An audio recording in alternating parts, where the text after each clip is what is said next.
ఇదొక వాళ్ళ ఒక bigger dream, life time dream. So already వాళ్ళు కోచింగ్ ఇన్స్టిట్యూట్లో ఉండే వాళ్ళ టీచర్స్ చెప్తారు, తర్వాత కోచింగ్ ఇన్స్టిట్యూట్లో వాళ్ళకు ఒక మెంటార్ ఉంటాడు, వాళ్ళు చెప్తారు.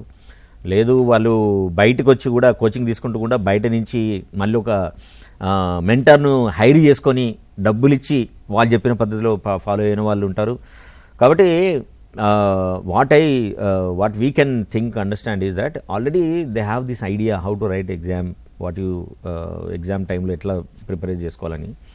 ఒకవేళ చెప్పాల్సి వస్తే ఫస్ట్ మీరు ఆల్రెడీ ఒక మాక్ పేపర్స్ అన్నీ రెడీ చేసి ఉంటారు కాబట్టి మనకు అవైలబుల్ టైం ఎంత, ఈచ్ క్వశ్చన్కి ఎంత టైం మనం కేటాయించాలి, ఆ కేటాయించిన టైంకి మనం రాయగలుగుతున్నామా లేదా అని అంటే మనం ఏ పద్ధతి మనం ఫాలో చేస్తున్నాం. మధ్య మధ్యలో టైం చూద్దామా, లేదు ఎవ్రీ 30-20 మినిట్స్కి మన వాచ్ ఉంటే కనుక దానికి ఒక అలారం లాంటిది ఏమైనా పెట్టుకోవచ్చా, లేదు ఈ మధ్యలో ఎలక్ట్రానిక్ వాచెస్ ఏమి కూడా అలో చేస్తారు లేరు కాబట్టి ఎగ్జామ్ హాల్కి.